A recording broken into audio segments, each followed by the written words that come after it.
नमस्कार आप सभी को।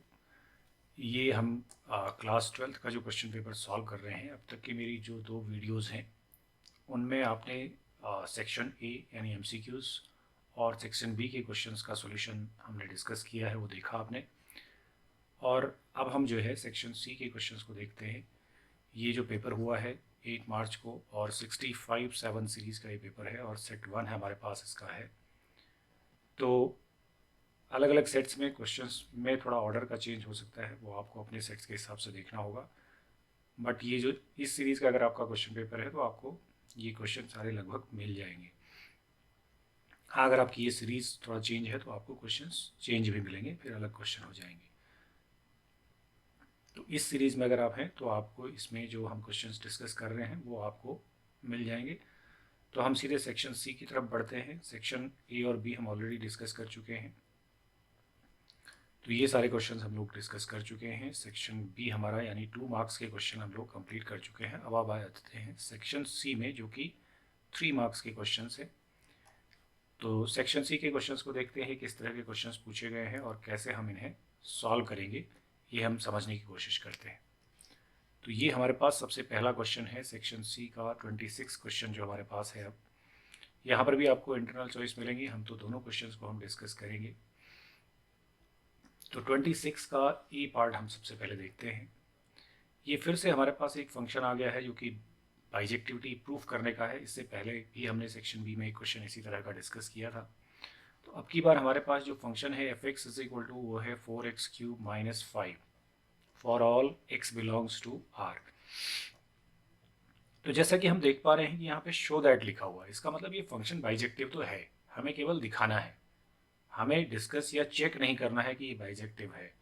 तो 1 ऑन टू मतलब बाइजेक्टिव, तो 1 ऑन टू हम चेक करेंगे, यानी ये इंजेक्टिव या सरजेक्टिव है कि नहीं ये चेक करेंगे। तो सबसे पहले हम 1 देखते हैं, वही हमारा तरीका रहेगा कि सबसे पहले हमारे पास 1 में क्या होता है कि if fx1 is equal to fx2 से हम शुरू करते हैं, यानी 2 इमेजेस को हम साथ में ले लेते हैं कि इक्वल है। तो करस्पॉन्डिंग अगर हमें x1 x2 इक्वल मिलते हैं तो हमारा ये फंक्शन इंजेक्टिव हो जाएगा, यानी 1 हो जाएगा। तो fx1 यानी आप यहाँ पे वैल्यू डाल दीजिए, 4x1³ minus 5 is equal to 4x2³ minus 5। तो -5 आपका दोनों तरफ कैंसिल हो जाना है, तो आपके पास बचता है 4x1³ is equal to 4x2³। 4 भी कैंसिल हो गया, तो आपके पास बच गया x1³ is equal to x2³। अगर रियल वैल्यूज़ पे बात करें तो x1 इक्वल्स टू x2 आ जाएगा, क्योंकि हम रियल वैल्यूड फंक्शन ही पढ़ रहे हैं। This shows this function fx is therefore fx is 1 तो ये 1 आपका प्रूफ हो गया यहाँ पे इस तरह से। तो यहाँ से हमको चलना होता है, ये हमको दिखाना होता है। अब इसी का हम ऑन टू पार्ट चेक करते हैं कि ये फंक्शन ऑन टू है कि नहीं है। फॉर ऑन टू के लिए क्या होता है कि for all y there exist x such that fx is equal to y। ये हमको दिखाना होता है कि हर y के लिए, यानी जो हमारे पास कोडोमेन में जो वैल्यूज़ हैं उनके लिए कोई ना कोई x एग्जिस्ट करता है such that fx is equal to y। ये है, in other words we can say codomain is equal to range, ये हम कह सकते हैं। तो अब हम देखते हैं कि यहाँ पे हमारे पास जो फंक्शन है वो है y is equal to fx की जगह हम y लिख रहे हैं यहाँ पे, और ये हमारे पास है 4x³ माइनस 5। दिस इम्प्लाइज यहाँ से हम x³ की वैल्यू निकालते हैं, तो x³ ये y इधर शिफ्ट 5 इधर शिफ्ट हो जाएगा, तो y प्लस 5 हो जाएगा अपॉन 4 हो जाएगा। This implies x is equal to y plus 5 upon 4 की पावर 1/3, यानी क्यूब रूट आ जाएगा, क्योंकि यहाँ पे x³ है। तो x की वैल्यू हमारे पास आ गई है। अब यहाँ पे बहुत सिंपल सी बात है कि आप किसी भी, अगर आप देखें रियल नंबर का, अगर आप क्यूब रूट करेंगे तो आपको रियल वैल्यू ही मिलेगी, और फंक्शन में x आपको r बता ही रखा है। तो इस हिसाब से तो बहुत क्लियर कट है कि यहाँ पे कोडोमेन और रेंज इक्वल होंगे। बट हम इसको कैसे और देख सकते हैं, देखिए आपको मैं दिखाता हूँ। अगर हम fx को लेके चले वापस, तो fx का मतलब हमारे पास क्या है, fx का मतलब है यहाँ पे हमारे पास, ये देखिए fx मतलब है 4x³ माइनस 5। तो मैं लिखता हूँ 4x³ minus 5। This implies x की वैल्यू क्या है आपके पास, ये डालते हैं 4 इंटू x की जगह हम लिखते हैं y प्लस 5 अपॉन 4 की पावर 1/3 और इसका क्यूब यानी पावर 3 -5। अब जरा देखिए, इसको सिंप्लीफाई करें अगर आप, तो ये जो है आपको ये बता देगा, यहाँ से भी क्लियर कन्फर्मेशन हो जाएगी। तो ये क्यूब और ये 3 पावर कैंसिल हो गई, तो 4 इंटू वाई प्लस 5 अपॉन 4 -5, 4 से 4 कैंसिल हो गया, this is y plus 5 -5, that is y।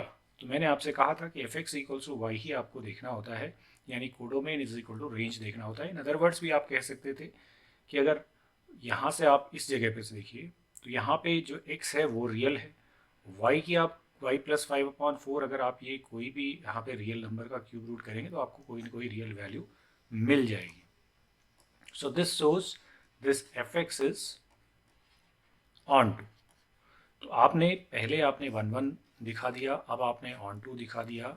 इसका मतलब hence from 1 and 2 fx is 1 on2 यानी बाइजेक्टिव।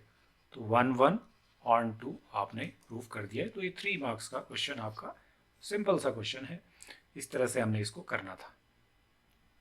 तो ये तो रहा हमारा क्वेश्चन जो फर्स्ट पार्ट है। अब अगर आप इसको नहीं करना चाहते हैं, इसका दूसरा पार्ट देखते हैं, तो वो भी मैं आपको एक्सप्लेन करता हूँ।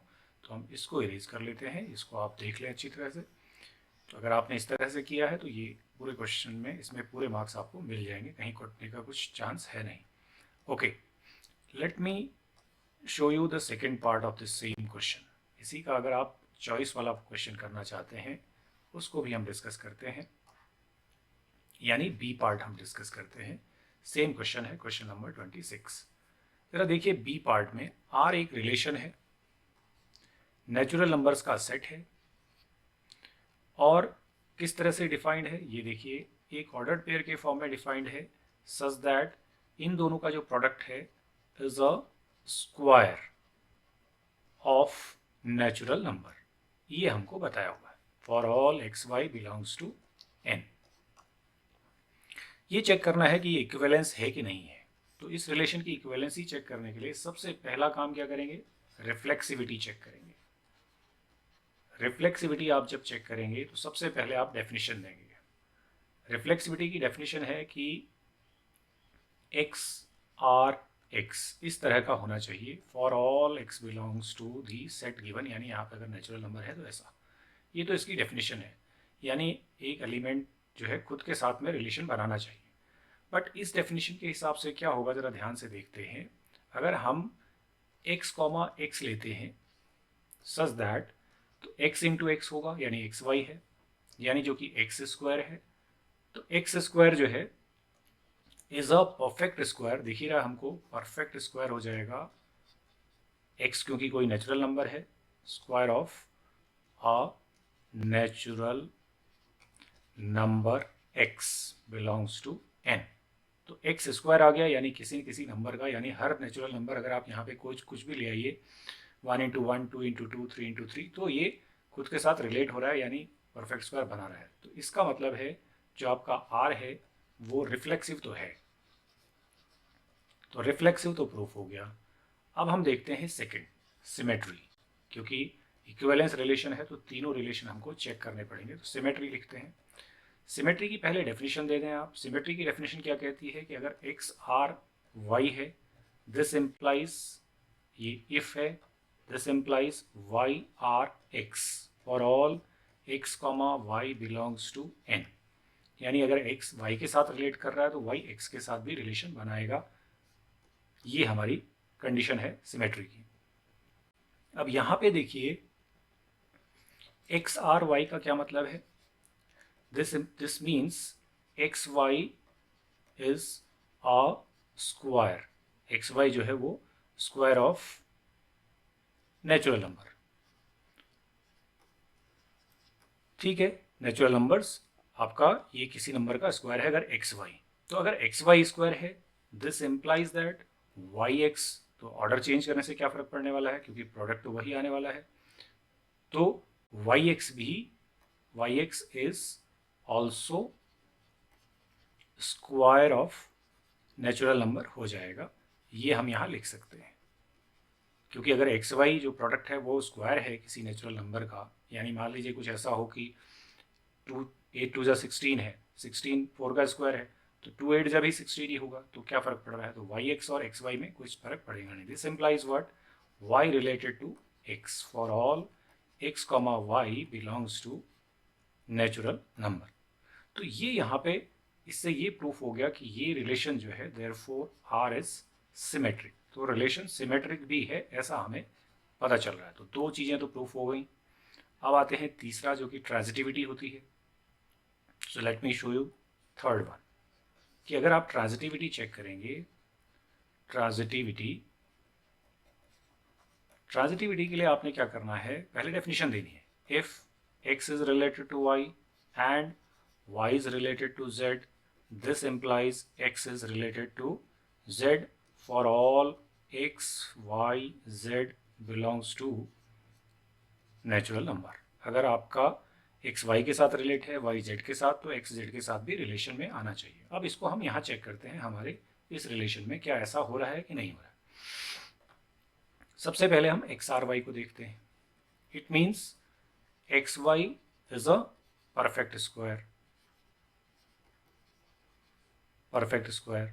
तो परफेक्ट स्क्वायर है तो हम मान लेते हैं let X Y is equal to कुछ मान लेते हैं, ए स्क्वायर मान लेते हैं, ठीक है, इसी नंबर का स्क्वायर होगा। एंड वाई आर जेड का मतलब क्या है, Y Z is a perfect square. इसका मतलब लेट यहां पर भी मान लेते हैं कि ये वाई जेड जो है कुछ है बी स्क्वायर है, ऐसा हम मान लेते हैं। अब देखिए, अब हमें क्या करना है, अब हमें चेक करना है कि क्या नाउ एक्स जेड को हमें चेक करना है कि एक्स जेड यानी एक्स आर जेड में इसको लिखूं तो ज़्यादा ठीक रहेगा। एक्स आर जेड यानी एक्स जेड के साथ रिलेट करता है कि नहीं करता, इसका मतलब एक्स जेड। अब एक्स जेड को जब आप लिखेंगे तो एक्स जेड के लिए क्या करेंगे, देखिए हम इसको इस तरह से लिखने की कोशिश करते हैं। हमें पता नहीं है कि एक्स जेड जो है परफेक्ट स्क्वायर होगा कि नहीं होगा। एक्स के साथ हम वाई लिख लेते हैं, जेड के साथ हम वाई लिख लेते हैं। तो हमने दो बार वाई लिख दिया, तो मैं यहाँ वाई स्क्वायर से डिवाइड कर देता हूँ, तो ये एक्स वाई हो गया और ये वाई जेड हो गया। तो एक्स वाई क्या है, ए स्क्वायर, वाई जेड क्या है, B square upon Y square. अब यहाँ पे ध्यान से देखेंगे आप तो आपको ये पता चल रहा है कि ये तो ठीक है, ये हिस्सा तो इसका समझ में आ रहा है कि ये हमारा ए स्क्वायर हो गया एक्स वाई जो कि एक परफेक्ट स्क्वायर है, ये हिस्सा भी ठीक है, वह बी स्क्वायर ये परफेक्ट स्क्वायर है।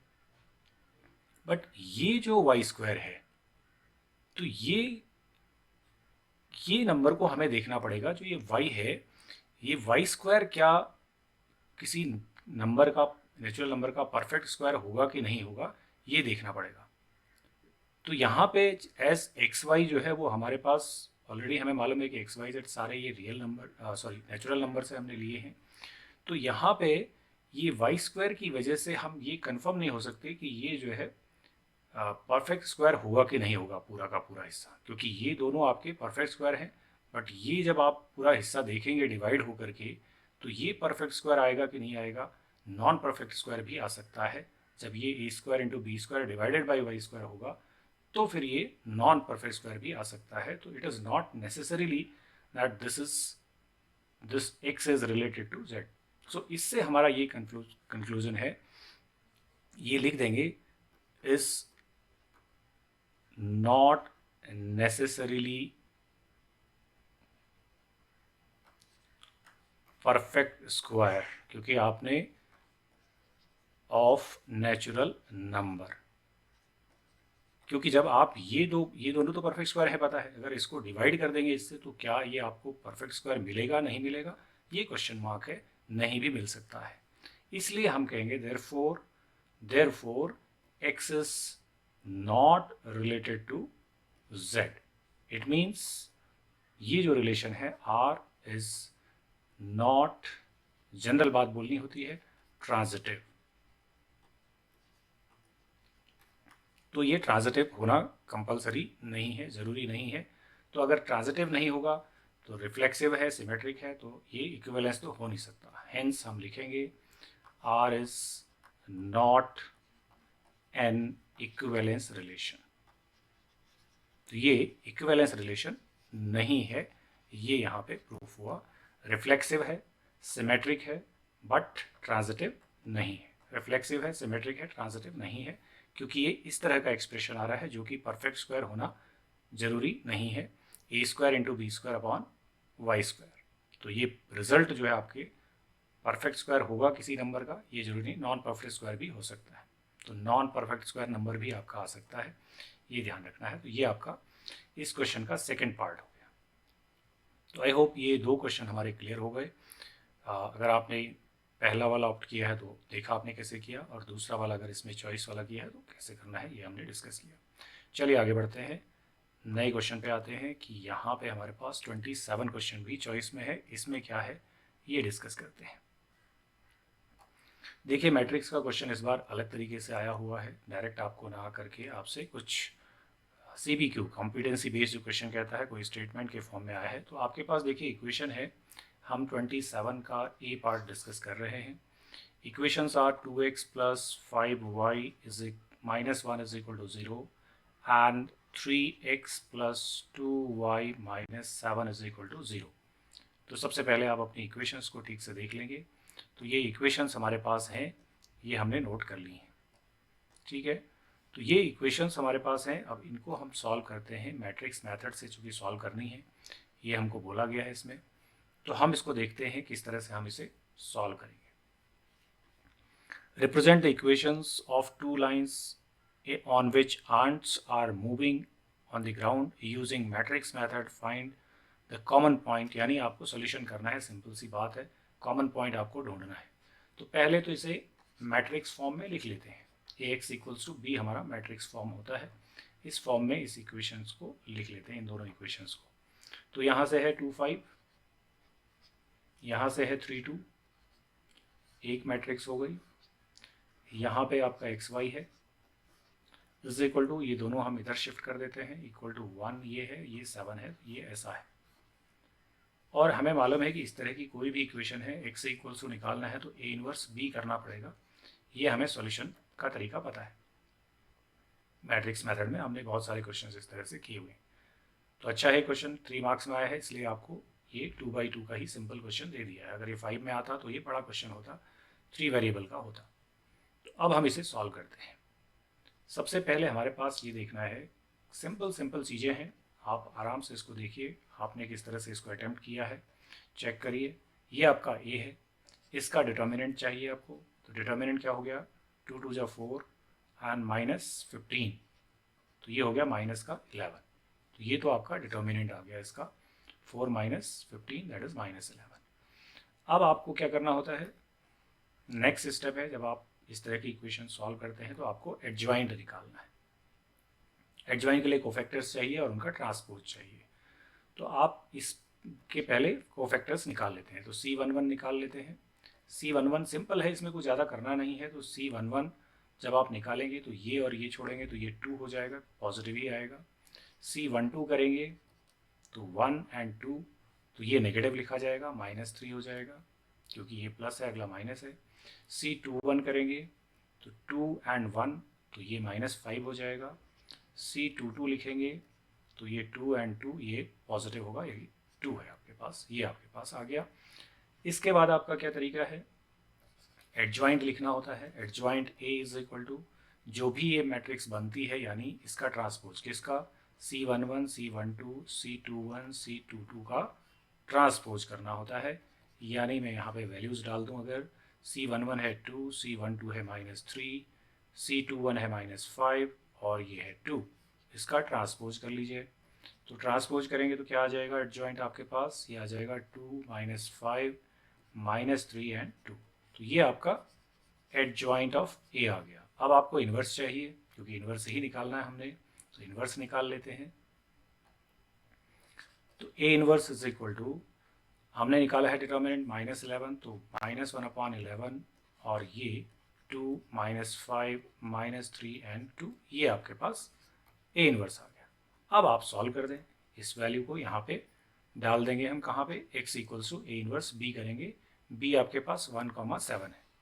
तो अब इसे हम सॉल्व करते हैं, तो x, y ये यहाँ से है, is equal to x equals to A inverse b है, ए इनवर्स आपके पास है -1/11, 2 -5 -3 एंड 2, और इधर आपके पास वापस एक बार देख लेते हैं क्या था, 1,7 ही है, 1,7, यस, राइट साइड में आपके पास 1,7 है। मल्टीप्लाई करिए, -1/11 को बाहर रखते हैं। अब आपको मल्टीप्लिकेशन करना है, सिंपल मल्टीप्लिकेशन है, 2/2 में तो कुछ ज़्यादा काम है ही नहीं, 2 1 जा 2, -5 से किया तो -35 हो गया। इसके बाद ये रो और ये खत्म हो गया, तो इस रो के साथ आइए, सेकंड रो के साथ, -3 एंड 7 2 जा 14, तो यानी प्लस का 14, ये हो गया आपके पास इस तरह से। तो ये आपके पास है -1/11, यहाँ बचा माइनस का 33 और यहाँ बचा प्लस का 11, ये आपके पास हो गया। तो फाइनली आपको अगर इस 11 से भी डिवाइड कर देना है अंदर, तो क्या बचना है, -11 को अंदर ले जाएंगे तो आपके पास बचता है, ये आ जाएगा 3, 11 3 जा, और ये आ जाएगा -1। तो ये आपका x और y की वैल्यूज़ आपके पास आ गई हैं, यही आपको फाइंड आउट करना है, सॉल्यूशन निकालना था। तो x इज इक्वल टू 3 है और y इज इक्वल टू -1 है। This 3 mark question is solve. अब मैं आपको दिखा देता हूँ कि ये वैल्यूज़ मेरी ठीक हैं कि नहीं है। 3 and -1, 3 and -1, आपने कहा है x है 3 और y है -1, चेक करिए ज़रा, यहाँ पे डाल के देखते हैं। तो 2 3 जा 6 एंड ये -5, क्योंकि -1 है, and -1 is equal to 0, yes true. So मेरी दोनों वैल्यूज़ करेक्ट वैल्यूज़ हैं, ये चेक यहाँ पे कर लिया मैंने। तो ये हमारा क्वेश्चन हो गया इसका 27 का ए पार्ट। चलिए इसका बी पार्ट भी डिस्कस करेंगे। अगर आपने ए नहीं किया है तो बी पार्ट ज़रूर देख लें आप, कैसे करना है उसको हम डिस्कस कर लेते हैं। ये दोनों क्वेश्चन में आपको चॉइस मिली हुई है, तो यहाँ पे क्योंकि 3 मार्क्स में आपको चॉइस मिलती हैं 3, ठीक है, 2 मार्क्स के क्वेश्चन में मिलती हैं 2 जगह इंटरनल चॉइस मिलती हैं। अब आप इसका बी पार्ट देखिए, क्वेश्चन नंबर 27 का बी देखिए। अब ये क्वेश्चन भी मैट्रिक्स का ही है। A shopkeeper sells 50 chemistry, 60 physics and maths. तो आपके पास है फिजिक्स, आपके पास है केमिस्ट्री, आपके पास है मैथ्स, ओके। कितनी बुक्स हैं, ये 50 हैं, ये 60 है और ये 35 है। हम इसको मैट्रिक्स फॉर्म में लिखेंगे अभी।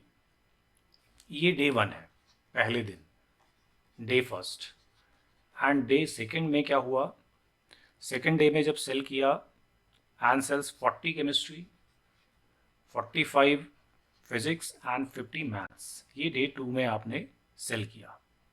तो अब आप देखिए, ये सबसे पहली चीज़ तो आ गई कि ये फिजिक्स केमिस्ट्री और मैथ्स की बुक्स हैं, तो ये आपका बुक्स के लिए जो मैट्रिक्स बन गई वो आ गई 50, 60, 35, 40, 45 एंड 50। तो ये तो आपकी बुक्स और डेज के लिए मैट्रिक्स बन गई। तो एक मैट्रिक्स तो ये हो गई आपकी, ओके।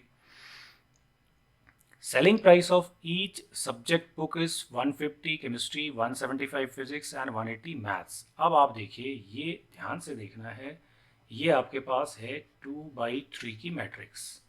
अब दूसरी मैट्रिक्स हम बनाते हैं कॉस्ट। कॉस्ट के लिए जब हम मैट्रिक्स बनाएंगे तो हमारे पास है केमिस्ट्री की बुक की जो कॉस्ट है, ईच सब्जेक्ट बुक 150 की कॉस्ट है, फिर 175 फिजिक्स की कॉस्ट है और फिर 180 मैथ्स की बुक्स की कॉस्ट है। ये जो मैट्रिक्स बनी हमारी, ये 3/1 की बनी। तो अब आप सिंपल अगर मैट्रिक्स में जानते हैं ये सब चीज़ें, तो प्रोडक्ट का रूल क्या है, तो आपको मालूम है कि number of columns in the first should be equal to number of rows in the second. Exactly multiply हो रही हैं हमारी, और हमें क्या करना है देखिए, then find the total sale. Total sale के लिए हमें इनको मल्टीप्लाई करना है, कुछ भी नहीं करना, सिंपल मल्टीप्लाई करना है। तो टोटल सेल जब हम निकालेंगे, टोटल सेल के लिए हम क्या करेंगे, ए इंटू बी कर लेंगे, यानी ए और बी को मल्टीप्लाई कर लेंगे। तो मल्टीप्लाई करके देखते हैं, ये 50, 60, 35 और 40, 45, 50 मल्टीप्लाइड बाई 150, 175 एंड 180, ये आपका प्रोडक्ट है, इसी से आपको सेल मिलेगी। देखिए सेल कैसे आती है, देखते हैं मल्टीप्लाई करके, फिर आगे पढ़ेंगे क्वेश्चन को। सिंपल रूल है रोज एंड कॉलम। तो रोज मल्टीप्लाई करेंगे तो 50 और 150, तो 15 5 ज़ा 75, तो 7500 ये है, ठीक है, प्लस, ठीक है, ये ऐसे मल्टीप्लाई होनी है, ध्यान रखना। तो ये इस डे 1 की सेल आएगी, फिर डे 2 की सेल आएगी। तो पहले डे 1 की कर लेते हैं, तो 60 इंटू प्लस 60 इंटू 175 है, तो हम इसको लिख लेते हैं। ये यहाँ पे कैलकुलेशन करनी है, थोड़ा सा ध्यान रखना है। 6 5 जा 30 है, 6 7 जा 42, 45, 6 1 जा 6 और 4 10, तो ये है 10500 प्लस 80 और 35, 35 और 18 है, 180 से मल्टीप्लाई होना है, 18 5 जा हो गया 90, तो 9, 18 3 जा 54, 54 56, 54 से आपका 66, फिर 63, 9 आपने ऐड किया तो 6300, ये आपका फर्स्ट डे का आया। ऐसे ही आप दूसरी रो को मल्टीप्लाई करेंगे, 15 4 जा 60 है, 2 0 हैं, 6000 हो गया, प्लस 45 और 175, ये देख लेते हैं, 45 और 175, 5 5 जा 25 है, 5 7 जा 35, 35 37, 5 1 जा 5 और 3 8, चेक कर लेंगे। 5 5 जा 25, 2 5 7 जा 35, 37, 5 1 जा 5 और 3 8, 5, ये 4 से करिए, 4 5 जा 20, 4 7 जा 28 और 30, 3 4 1 जा 4 और 3 7, तो ये आ रहा है आपके पास 5 7 8 7, तो 7 8 7 5, 7 8 7 5, ये आपने कौन सा किया, यहाँ से 45 और 175, थर्ड है 50 और ये 80, तो यहाँ पे सिंपल है, 18 5 जा हो गया 90 और हमारे पास 2 0 और हैं, तो ये 9000 हो गया। तो अब आप यहाँ से देख लें कि आपने डे 1 की जो आपकी सेल है, तो टोटल सेल आपकी डे 1 की ये हो गई और डे 2 की ये हो गई, तो टोटल सेल जो है आपकी लिख लेते हैं डे 1 प्लस डे 2, तो डे 1 में कितना सेल किया वो हमने निकाल लिया है और डे 2 में कितना सेल किया वो निकाल लिया, तो ऐड कर लेते हैं। तो ये हम एडिशन कर लेते हैं, 0 0 0, तो डबल 0 है हमारे पास, इसके बाद 3 5 और 3 8, 8 और 5 13, 1 कैरी 7 7 7 और 5 12, 1 कैरी और 1 और 1 2, तो ये आपका इस तरह से आ रहा है। फिर से चेक कर लेते हैं, डबल 0 हो गया, 3 5 3 8, 5 13, 1 कैरी 7 7 5 12, 1 कैरी एंड 1 एंड 1 2, ठीक है, तो ये हमने चेक कर लिया। प्लस डे 2 का भी ऐड कर लेते हैं, तो यहाँ तो आपके पास 5 है तो 5 लिखना पड़ेगा, फिर 7 है ये भी लिखना पड़ेगा, फिर 0 8 8 8 आ गया, फिर है 9 9 और 7 16 16 और 6 22, ये हमारा इतना आ गया। तो टोटल सेल हमारी ऐड कर लेते हैं। फर्स्ट वाले को हम एक बार चेक कर लेते हैं, डबल 0 है, फिर 3 5 और 3 8 8 5 13, 13 का 1 7 7 एंड 7, हाँ यहाँ पे कुछ गड़बड़ करी है हमने, 7 यहाँ से आ गया और 7 एंड 7 14 4 4 14, 1 कैरी 1 एंड, तो 24 है ये हमारे पास, ये ध्यान रखना है। तो ये हम ऐड कर लेते हैं, तो यहाँ पे 75 हो गया, 8 और 3 11 हो गया, 1 कैरी 3 3 4 3 7 एंड 2 एंड 2 4, इतना हमारा ये टोटल सेल है, ये हमें पता चल रहा है रुपीज़ में, ये हमारे पास आ गया, इतना सेल हुई हमारी 2 दिन में। अब है आगे देखिए question, if the cost price of all the books together, यहाँ से देखिए, then find his total sale in 2 days, matrix method से हमने टोटल सेल निकाल दी है। If the cost price of all books is together is, तो सारी बुक्स का जो कॉस्ट प्राइस है, ये तो सेलिंग प्राइस आया, कॉस्ट प्राइस है 35,000 what profit did he earn after sale in 2 days। तो हमारे पास 35,000 देखिए क्या है, सीपी है, कॉस्ट प्राइस है 35,000। तो प्रॉफिट निकाल लेते हैं। तो प्रॉफिट है एसपी माइनस सीपी, तो सब्ट्रैक्ट कर लेते हैं। ये एसपी आ गया है, तो ये 571752 431, तो ये हमारी टोटल इसमें प्रॉफिट हो गई। तो यही हमको इसमें पूछा गया है।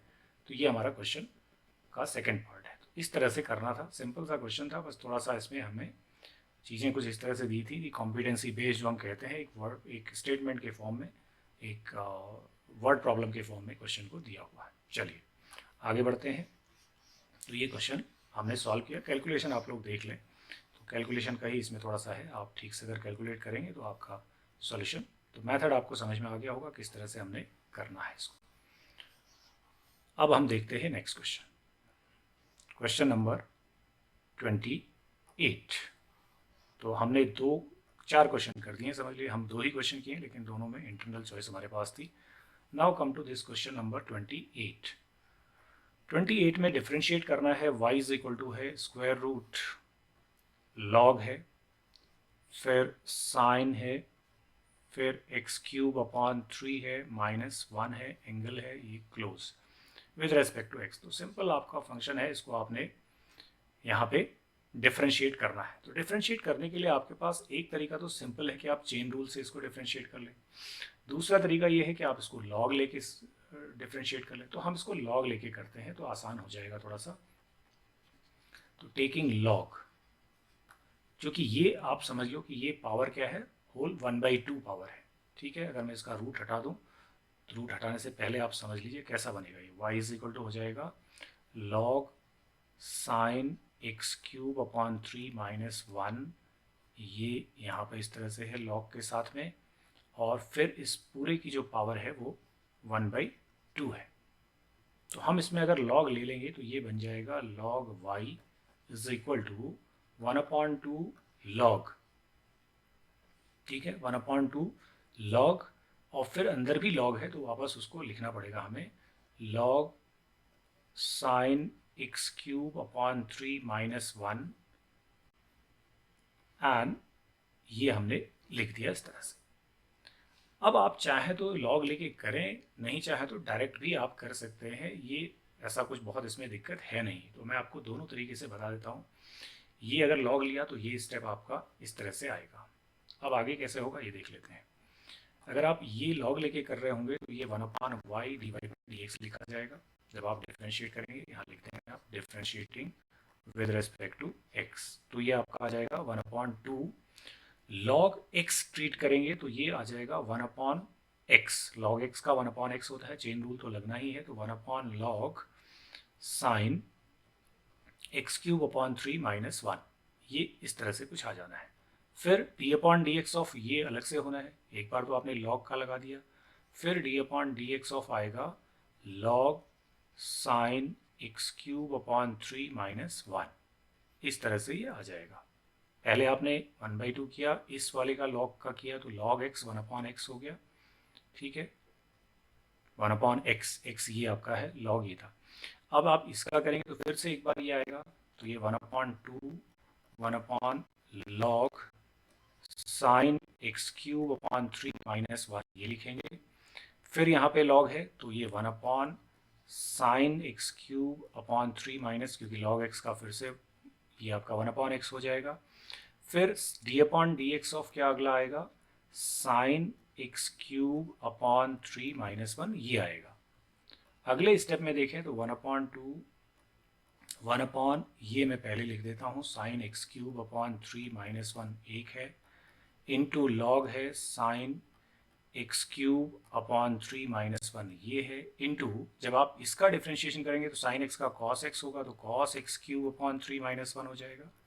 और फिर एक्स क्यूब अपॉन 3 का जब करेंगे तो वो आएगा 3x² अपॉन 3 और 1 का 0, ये यहाँ पे कट जाएगा। ये आपका एक्चुअली डिफ्रेंशिएशन हो गया, इतना ही आपको इसमें करना है। अगले स्टेप में आपका आंसर आप लिख सकते हैं, कैसे, ये आप लिख देंगे, यहाँ से आपको 1/y है, इस y को वहाँ पहुँचा देंगे, तो dy/dx is equal to y into ये सारा आप लिख देंगे जो आपके यहाँ पे मिला हुआ है। ठीक है, तो मैं इसको अब लिखता रही हूँ तो आपको ये समझ में आ गया होगा। एक तरीका तो ये हो गया इसका। अगर आप ऐसे नहीं कर रहे हैं इसको, और अब आपने हो सकता है ऐसे ना किया हो, आपने डायरेक्ट किया हो, तो डायरेक्ट कैसे किया होगा वो भी मैं आपको यहाँ पे एक्सप्लेन कर देता हूँ। तो डायरेक्ट हम लोग कर लेते हैं। तो डायरेक्ट करते हैं तो पहले हम वापस y को लिख लेते हैं। तो y क्या था हमारे पास, देख लीजिए। y को हम दोबारा से लिख लेते हैं। ये हमारे पास था स्क्वायर रूट में log sin X cube upon 3 minus 1। तो ये था स्क्वायर रूट। अब हो सकता है आपने log ना लिया हो, square root of log sin X cube upon 3 minus 1। आपने डायरेक्ट किया हो तो डायरेक्ट भी कर लेते हैं। लिखेंगे differentiating with respect to x। Direct करने में भी कोई बहुत ज़्यादा दिक्कत इसमें है नहीं, सिंपल सा ही है। तो D Y by D X सीधा ही आ जाएगा इज इक्वल टू, आप देखिए D upon D X of root X होता है 1 अपॉन 2 रूट एक्स। तो सबसे पहले 1 अपॉन 2 रूट एक्स कर लेंगे। 1 अपॉन 2 रूट के अंदर ये वापस एज इट इज लिख देंगे जो कुछ भी है, क्योंकि रूट एक्स का डिफ्रेंशिएशन है। फिर हम D upon D X of ये करेंगे जो अंदर है, इसमें लॉग समथिंग है तो log D upon D X of, ये अगर आप ऐसे लिख दें ना एग्जाम में तो बहुत ही बढ़िया रहता है। आपने log x करके 1 अपॉन एक्स लिखा, तो log x मतलब log ये है, तो into 1 upon sine x cube upon 3 minus 1, ये हो गया। अब log x का हो गया, अब साइन का करेंगे तो साइन का है cos एक्स क्यूब अपॉन 3, क्योंकि साइन x का cos x होता है, ये हो गया।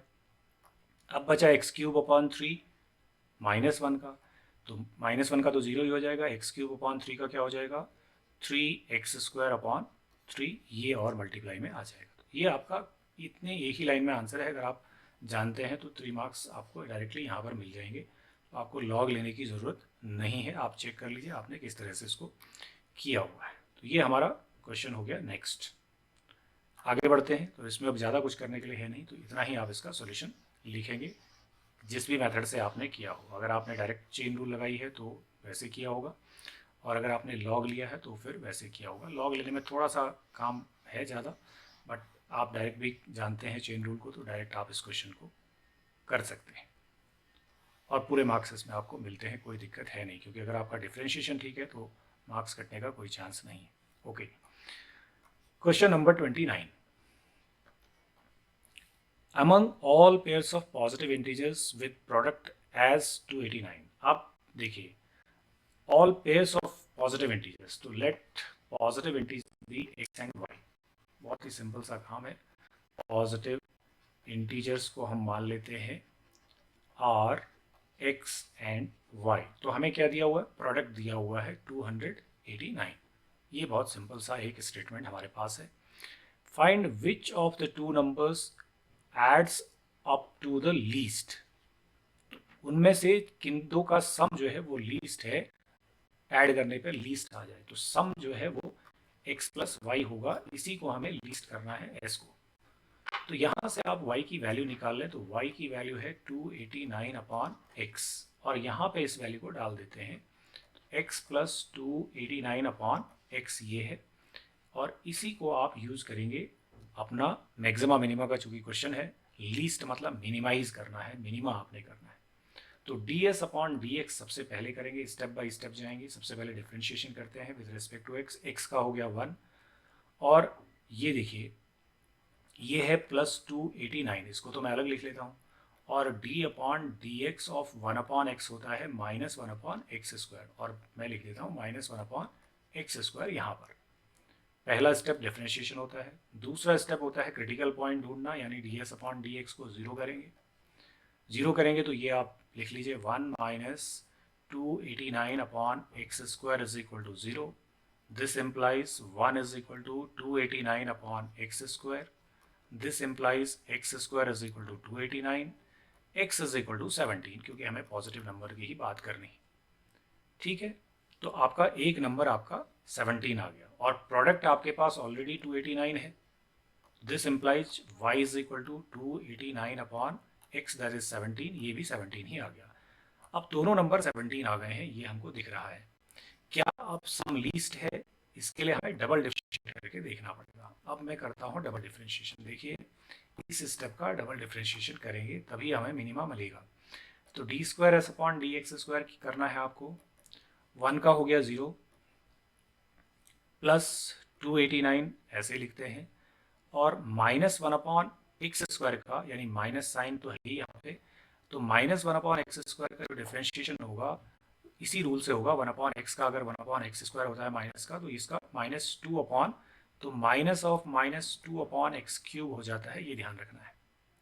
तो ये आपके पास आ जाएगा माइनस और माइनस प्लस, यानी 289 इंटू 2/x³ ये आएगा आपका, जो कि at d²s/dx² at x equal to 17 अगर आप चेक करेंगे तो 289 इंटू 2/17 का क्यूब, तो ये आपका पॉजिटिव नंबर ही आने वाला है, पॉजिटिव, क्योंकि नेगेटिव का कोई चांस है नहीं।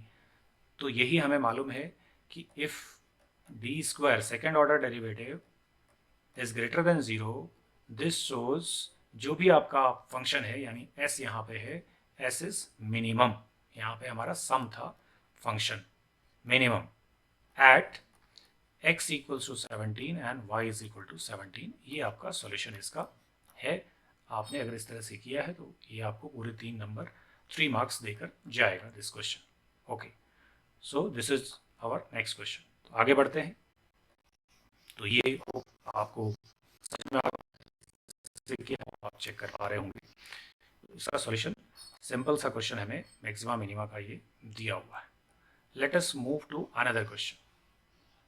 अब हम नेक्स्ट क्वेश्चन पे आ जाते हैं। नेक्स्ट क्वेश्चन देखते हैं हमारे पास क्या है। ये 30th क्वेश्चन पे हम लोग पहुंच गए हैं। 30th क्वेश्चन देखते हैं, इसमें हमें क्या करना है। क्वेश्चन नंबर 30, ये फिर से एक एलपी का क्वेश्चन आपके पास आ गया है। आपको मिनिमम वैल्यू जेड की पता करनी है। तो क्विकली आप इसे देखिए, ये भी बहुत अच्छा सा क्वेश्चन है, सिंपल सा क्वेश्चन है, इसमें भी कोई गलती होने की चांस है नहीं आपके लिए। तो सबसे पहले जेड देख लेता हूँ क्या है। जेड है हमारे पास objective function 18x plus 10y। Constraints क्या हैं? पहला कंस्ट्रेंट है 4x plus Y is greater than 20। दूसरा है 2x plus 3y is greater than equal to 30 and non negative constraints हैं x y greater than equal to 0। तो मैंने आपको सिंपल बोला हुआ कि सबसे पहले आपको ग्राफ बनाना है। सबसे पहले ग्राफ किसका प्लॉट करेंगे?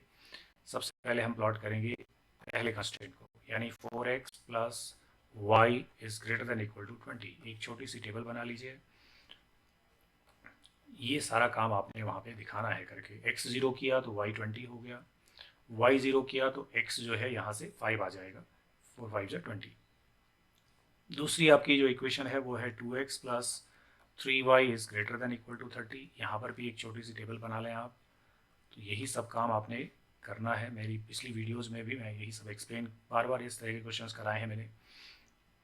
x को 0 किया तो ये आपका 10 आ जाएगा, y को 0 किया तो ये आपका 15 आ जाएगा। बस अब आपने कुछ भी नहीं करना, सिंपल से प्लॉटिंग कर देनी है इन पॉइंट्स की। आप एक कार्टेशियन सिस्टम ले लें अपना। ये हमने कार्टेशियन सिस्टम लिया ऐसे, केवल हमें पॉजिटिव साइड का ही काम है तो इसलिए हम इस तरह से इसको ले लेते हैं। ये x है, ये y है, ये y डैश है, ये आपका है। सबसे पहले पॉइंट प्लॉट कर लेते हैं इसके लिए। तो 0,20 0,20 कहीं यहाँ पे मान लेते हैं हम लोग, ठीक है। ये 0,20 है एंड 5,0 कहीं यहाँ पर मान लेते हैं, ज़्यादा दूर नहीं लेते हैं, यहाँ पर लेते हैं 5,0। इनको ज्वाइन कर लेते हैं तो एक लाइन तो हमारी ये हो गई। ये दोनों पॉइंट्स को हमने ज्वाइन कर लिया है। इस तरह से इसको आप प्लॉट कर लेंगे। अब ज़रा दूसरी लाइन को देख लेते हैं। ये हमारी, याद रखना है कौन सी लाइन है, फर्स्ट लाइन। ये फर्स्ट लाइन हमारी हो गई। इसके बाद सेकंड को प्लॉट कर लेते हैं 0,10। तो 0,10 कहीं यहाँ पे होगा, आधे पे इस जगह पे होगा, तो 0,10 हम कर लेते हैं। इसके बाद 15,0, ये 5 है, 10 है, 15 है, तो कहीं यहाँ पर मान लेते हैं 15,0 हमें मिलेगा। इसको भी हम ज्वाइन कर लेते हैं। तो ये हमारा इस तरह से दूसरी लाइन हमारी ज्वाइन हो जाएगी। ये हमारी दूसरी लाइन बन गई। तो ये हमारी प्लॉटिंग हो गई। और x, अब आप दूसरी चीज़ें देख लें। नॉन नेगेटिव है तो x greater than equal to 0 है और y जो है वो ग्रेटर देन इक्वल टू 0 है। ये ऊपर है, ये इधर है। अब आपको रीजन शेड करना है। तो आप देखिए क्या मैंने बताया हुआ है, 0 0 डालेंगे। तो यहाँ पर अगर आपने 0 0 डाला तो 0 is greater than equal to 20, ये फॉल्स है। तो यानी इसके ऊपर हमारा रीजन है, ये ध्यान रखना है। इस लाइन के ऊपर का रीजन हमारा सॉल्यूशन है, ये हमें यहाँ से पता चल रहा है इस तरह से। इसके बाद हम देखते हैं दूसरे वाले में कि इसमें कौन सा रीजन है हमारे पास। अगर हम इसमें ओरिजिन को डालें 0,0 तो 0 + 0 > 30, ये भी फॉल्स है, तो ये भी इसके ओरिजिन इंक्लूड नहीं है, तो इसके भी ऊपर का ही रीजन हमारा सॉल्यूशन है, ये ध्यान रखना है। मिनिमाइज करने वाले के टाइम पे आपको ये भी ध्यान रखना है कि आपका जो रीजन है नॉर्मली वो अनबाउंडेड ही होता है। तो ये आपका हो गया पॉजिटिव, x > 0 है तो इधर ही होगा और y > 0 है तो इधर ही होगा। तो आपका कुल मिला के जो रीजन है वो देखिए वो ये है। जो इसमें अनबाउंडेड रीजन आपको दिखाना है वो ये रीजन है। इस तरह से ये रीजन हमारा यहाँ पे अनबाउंडेड रीजन है जो कि इस तरह से दिखेगा। मैं इसमें थोड़ा सा ये करेक्शन कर दूं आपके लिए, ये हिस्सा हमारा नहीं है, ठीक है, और यहाँ ये हिस्सा भी नहीं है, क्योंकि x एक्सिस और y एक्सिस में पॉजिटिव साइड में ही है हम लोग, नेगेटिव साइड में कहीं भी नहीं है। तो ये लाइन हमारी कुछ आगे जा रही है और ये लाइन भी हमारी इस तरह से ऊपर जा रही है, ये ध्यान रखना है। तो ये हमारा रीजन जो है, जो बाउंडेड रीजन है, वो अब आपका क्लियर कट आपको दिखाई दे रहा है। सॉरी, ये आपका शेड करना है एक्चुअली, शेड करने के लिए हमें इसको जाना पड़ेगा, ये बड़ा करना है इसको। ये हमारा अनबाउंडेड रीजन है जो हमें इसमें शेड करके दिखाना है, ये हो गया। अब हमें मिनिमाइज करना है, तो अब हम आते हैं इस पॉइंट पे। हमारे पास पॉइंट चाहिए, हमें कॉर्नर पॉइंट्स मिल गए, एक ये और एक ये। देखिए क्लियर कट, ये पॉइंट आपके पास है क्या, 15,0। ये पॉइंट हमें ढूंढेंगे, ये है 0,20। अब हम केवल ये पॉइंट दोनों का इंटरसेक्शन है। चलिए इंटरसेक्शन निकाल लेते हैं दोनों लाइंस का। दोनों लाइन हमारे पास हैं, इंटरसेक्शन देख लेते हैं क्या होना चाहिए। एक लाइन है 4x + y = 20, दूसरी लाइन है ये वाली, इसको हम 2 से मल्टीप्लाई करके ले आते हैं, तो ये हो जाएगी 4x + 6y = 60। दोनों को हम सब्ट्रैक्ट कर लेते हैं, माइनस माइनस माइनस, ये कैंसिल हो गया। -5y = -40, y = आप देख रहे हैं 5 8 48 आ गया, तो y तो 8 आ गया। अगर y 8 है तो x कितना है देख लेते हैं, तो x होगा 20 माइनस y/4, यानी 12/4 यानी 3। तो 3,8 आपका ये वाला पॉइंट है, ये हमें मिल गए तीनों पॉइंट। अब हम देखते हैं एक टेबल बना करके कि हमारा z की वैल्यू हमें देखनी है। मैं एक यहाँ पे टेबल बना देता हूँ इसके लिए, तब आपका ये आसानी से आपको समझ में आ जाएगा क्या करना है। हमें एक टेबल बना देनी है। इस टेबल को बनाते वक्त आपने ये सारे पॉइंट्स को यूज़ करना है, कॉर्नर पॉइंट्स आपको चाहिए, तो कॉर्नर पॉइंट्स हम लोग ले लेंगे यहाँ पे। तो ये टेबल हमारी बन गई है। अब हम इसमें लिख लेंगे पॉइंट्स को, यहाँ पे हम पॉइंट्स लिखेंगे और यहाँ हम z की वैल्यू लिखेंगे। तो हम देख लेंगे मिनिमम कहाँ पर हमारा z होता है। तो ये हमारे पास x, y है, x और y हम यहाँ लिख लेंगे पॉइंट्स को, और यहाँ हम z लिख लेंगे, जो कि हमारे पास है क्या वो देख लेते हैं। z हमारा क्या है, जो ऑब्जेक्टिव फंक्शन है वो है 18x + 10y। 18x + 10y की वैल्यू हम यहाँ पे, तो ये हमारे पास है 18x + 10y। तो पॉइंट्स हमारे पास क्या है, पॉइंट्स देख लेते हैं। पॉइंट हमारे पास है, पहला पॉइंट है 0,20, 0,20 है। दूसरा पॉइंट है 3,8, तीसरा पॉइंट है 15,0। तो देखते हैं क्या वैल्यू आती है। 0,20 अगर डालेंगे तो 0 हो गया, 20 तो 200 पहला हमें मिल जाएगा। 3 8 करेंगे तो 18 3 है 54 प्लस 8 10 80, तो ये 10y है, तो 10 × 8 80 हो गया, 18 3 54 हो गया, तो ये आपके पास आ गया 134। तीसरा 15 करेंगे तो 18 और 15 मल्टीप्लाई कर लीजिए, 15 8 120 हो गया, 12 बचा और 270, तो ये हमें मिल रहा है। दूसरा तो 0 ही हो जाएगा, तो 18 5 90 और 18 1 18 और 9 27, 270।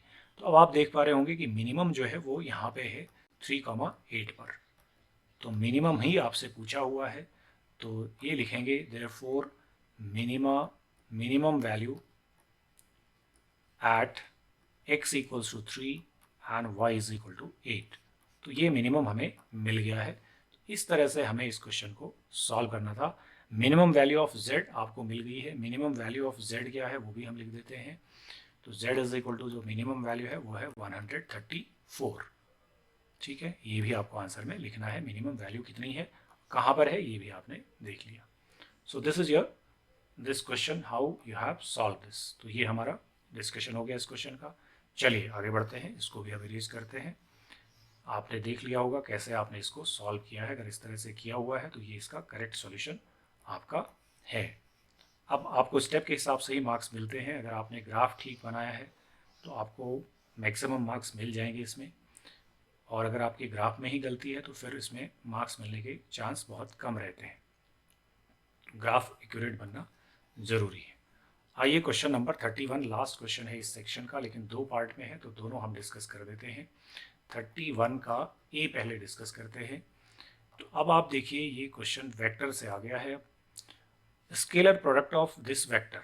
अब हमारे पास दो वेक्टर हैं, मैं लिख लेता हूँ दोनों वेक्टर्स को, तब आपको ये समझ में आएगा। ए वेक्टर आपके पास है i cap minus j cap plus 2k cap. Simple है क्वेश्चन, बट आपको थोड़ा समझना है।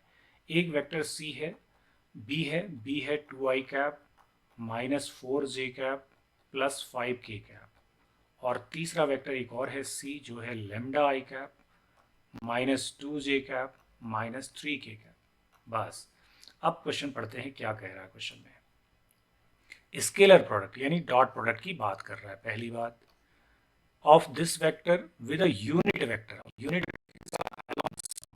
पहले बी और सी का सम करेंगे, तो पहले बी और सी वेक्टर को सम कर लेते हैं। तो सम करिए, ऐड करेंगे इन दोनों को। ये 2 है, ये लेमडा है, तो 2 प्लस लेमडा हो जाएगा इंटू आई कैप। ठीक है, प्लस ये -4 है और ये -2 है, तो हम यहाँ -4 और -2 यानी -6 लिख लेते हैं जे कैप। और ये प्लस का 5 है, माइनस का 3 है, तो प्लस का 2k कैप। मैं दोबारा लिख देता हूँ उसको, 2 plus lambda i cap minus 6 j cap plus 2k cap. ये तो हो गया सम। ठीक है, मान लीजिए सम करके एक नया वेक्टर मिल गया हमें डी वेक्टर, तो हम दोनों का सम कर लिया। अब यूनिट वेक्टर अलोंग द सम, अब इसका यूनिट वेक्टर करना है। तो यूनिट वेक्टर करना है तो पहले इसका मैग्नीट्यूड निकाल लेते हैं। तो मैग्नीट्यूड से डिवाइड करेंगे, तो मैग्नीट्यूड हो गया square root of 2 plus lambda का स्क्वायर प्लस -6 का स्क्वायर 36 और प्लस 2 का स्क्वायर हो गया 4। तो ये आपके पास ये आ गया कितना, इसको भी लिख लेते हैं। चलिए, 2 plus lambda whole square plus 40, ये आपके पास मैग्नीट्यूड आ गया। अब यूनिट वेक्टर भी लिख लेते हैं। डी कैप मतलब जो भी वेक्टर है 2 plus lambda i cap minus 6 j cap plus 2k cap divided by magnitude यानी square root of 2 plus lambda whole square plus 40। ये हमने यूनिट वेक्टर भी निकाल लिया। अब करना है स्केलर प्रोडक्ट किसके साथ, ए के साथ। तो अब ए और ये देखिए स्केलर प्रोडक्ट जो है वो दिया हुआ है इक्वल टू 1, तो हमें दिया हुआ है a vector dot d cap is equal to 1। ये कंडीशन आपने यहाँ पे लगाई होगी अगर आपने इस क्वेश्चन को ठीक से समझा है तो। ए वेक्टर हमारे पास क्या है देख लेते हैं। ए वेक्टर है i cap minus j cap plus 2k cap. इसका डॉट प्रोडक्ट किया हमने किसके साथ, 2 plus lambda i cap minus 6 j cap plus 2k cap के साथ में, और ये अपॉन में तो जो है वो लिखना ही है आपने, रूट 2 प्लस लेमडा का square plus 40 is equal to 1 है, ऐसा हमें दिया है और लेमडा की वैल्यू पूछी है।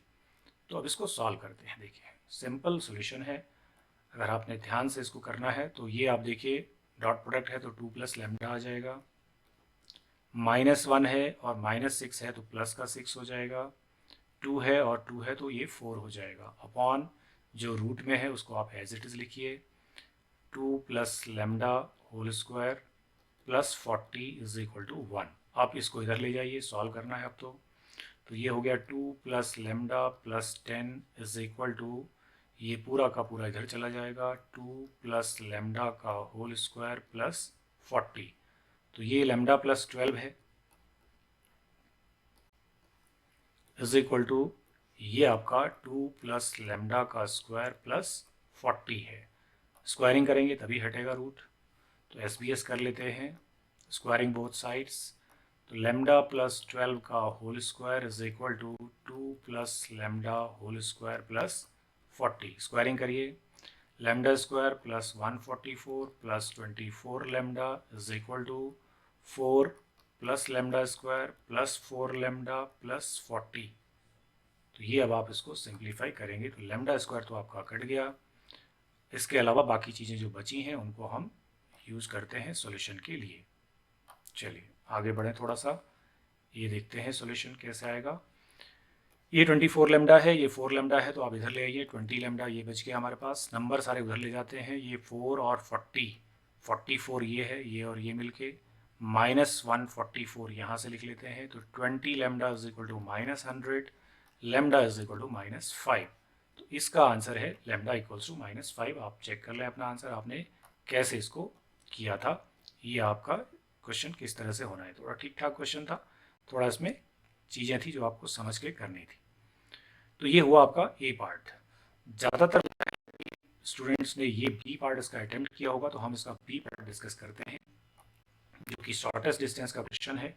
तो शॉर्टेस्ट डिस्टेंस फाइंड आउट करनी है लाइंस के बीच में, तो हम देखते हैं इसको, ये क्योंकि मोस्ट फ्रीक्वेंट क्वेश्चन है और मैंने मेरी वीडियोज़ में बार बार बोला है कि ये क्वेश्चन आपका आता ही है, और ऐसे हमने बहुत सारे क्वेश्चंस को डिस्कस किया था, प्रैक्टिस करी थी, बहुत सारे क्वेश्चंस की मैंने प्रैक्टिस करवाई थी। तो अब मैं बताता हूँ कितना सिंपल तरीके से हम इस क्वेश्चन को सॉल्व कर सकते हैं अगर आपने इसके इस सेकंड पार्ट को किया हुआ है तो। अब देखिए इस क्वेश्चन पे हम सीधा आ जाते हैं, क्वेश्चन नंबर 31 का बी पार्ट, जो कि शॉर्टेस्ट डिस्टेंस का क्वेश्चन है। सबसे पहले आप अपनी लाइंस को लिख लें, मैं लाइंस को लिख लेता हूँ, 2i cap minus j cap plus 3k cap, क्योंकि यहीं से आपको समझ में आएगा पूरा question. Lambda into i cap minus 2j cap plus 3k cap, दूसरा आर है यानी दूसरी लाइन है i प्लस 4k कैप, जे नहीं है ध्यान रखना है, plus mu times 3i cap minus 6j cap plus 9k cap, ये है। अब मैंने आपको बताया हुआ है सिंपल बातें हैं जो नोट करनी है। A1 जो लाइन पहली लाइन जिस पॉइंट से पास हो रही है A1 है 2i cap minus j cap plus 3k cap, दूसरी लाइन जिस पॉइंट से पास हो रही है वो है A2 जो कि है i cap plus 4k cap. पहले लाइन का जो B1 वेक्टर है ये B1 है, ये B2 है, ये A1 है और ये A2 है, आपको ये ध्यान रखना है। तो मैं B1 B2 भी लिख लेता हूँ। B1 हो गया i cap minus 2j cap plus 3k cap, और B2 मेरा वेक्टर हो गया यहाँ पे 3i cap minus 6j cap plus 9k cap. मैंने आपको इसमें बताया था कि सबसे पहले तो आप ये देखेंगे क्या कहीं ऐसा तो नहीं कि लाइंस पैरेलल हैं। पैरेलल है तो अलग फार्मूला यूज़ करेंगे, और अगर नॉन पैरेलल लाइंस है तो फिर अलग फार्मूला यूज़ करेंगे। तो सबसे पहले हम देख लेते हैं B1 और B2, ये इसके जो डायरेक्शन रेशियोज हैं ये हैं 1, -2, 3। अगर यहाँ पे आप 3 कॉमन ले लें तो ये है 3, -6, 9, और 3 1 जा 3, 3 2 जा 6, 3 3 जा 9। तो ये तो पैरेलल लाइंस है भाई, बहुत ही सिंपल सी बात है। पैरेलल लाइंस आपके पास हैं तो पैरेलल लाइंस के लिए आपको यहाँ पे फॉर्मूला यूज़ करना पड़ेगा। तो इसमें हम शॉर्टेस्ट डिस्टेंस का पैरेलल लाइंस का फॉर्मूला यूज़ करेंगे क्योंकि हमारे पास लाइंस आ गई हैं पैरेलल। तो सबसे पहले आपको फॉर्मूला पता होना चाहिए, डिस्टेंस निकालने का जो फॉर्मूला है पैरेलल लाइंस के लिए वो क्या है, वो मैं यहाँ पे लिखता हूँ पहले। तो आप पहले देख लें कि आपने क्या किया है। ये मैग्नीट्यूड लिखेंगे आप, उसके बाद आप यहाँ से A2 माइनस A1 करेंगे, उसका क्रॉस प्रोडक्ट करेंगे B के साथ में और डिवाइडेड बाय B का मैग्नीट्यूड करेंगे। ये आपको ध्यान रखना है। अगर ये स्क्यू लाइंस होती, अगर आपने ये फॉर्मूला सोचा है स्क्यू लाइंस का कि जो होता है क्या A2 minus A1 dot B1 cross B2 upon magnitude of B1 cross B2, अगर ये वाला लगाएंगे तो ये गलत हो जाएगा, ये पैरेलल लाइंस के लिए नहीं है, तो यहाँ पे ये नहीं लगेगा, यहाँ पे ये लगेगा पैरेलल लाइन वाला। ये स्क्यू लाइंस है जो कि नॉन पैरेलल होती हैं, वहाँ B1 B2 अलग होते हैं।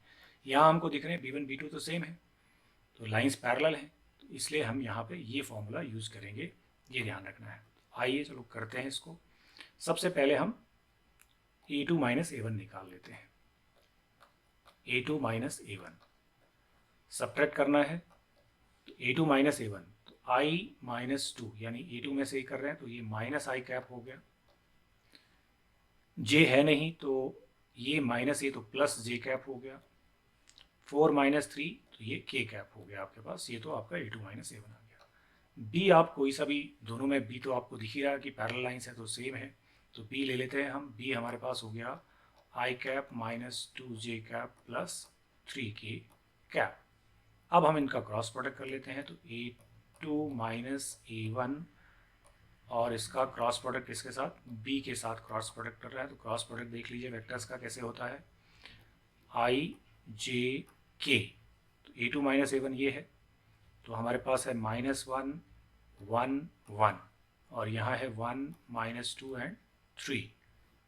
इसको हम कर लेते हैं, तो I कैप, यहाँ ध्यान से करना है थोड़ा सा काम, ये प्लस है, ये माइनस है, ये प्लस है, तो ये आपका डिटर्मिनेंट से खुलना है सीधा, तो I करेंगे I cap into 3 minus minus 2, तो 3 प्लस 2 यानी 5 हो गया, माइनस J कैप, J करेंगे तो ये छोड़ देंगे आप, तो माइनस 3 माइनस 1 तो माइनस का 4 आ रहा है, ये आपको मिल गया, ठीक है, ये छूट गया, प्लस K कैप करेंगे, इसको ये कर लेते हैं, प्लस K जब करेंगे तो ये छोड़ेंगे और ये तो छूट ही रहा है, तो माइनस 1 माइनस 2 2 हो गया, 2 माइनस 1 1 हो गया, ये 1 आ गया, तो आपके पास आ गया 5 I cap plus 4 J cap plus K cap, ये आपका क्रॉस प्रोडक्ट आ गया। ठीक है जी, अब आपको केवल फॉर्मूले में वैल्यू डाल देनी है और आपकी डिस्टेंस आ जाएगी।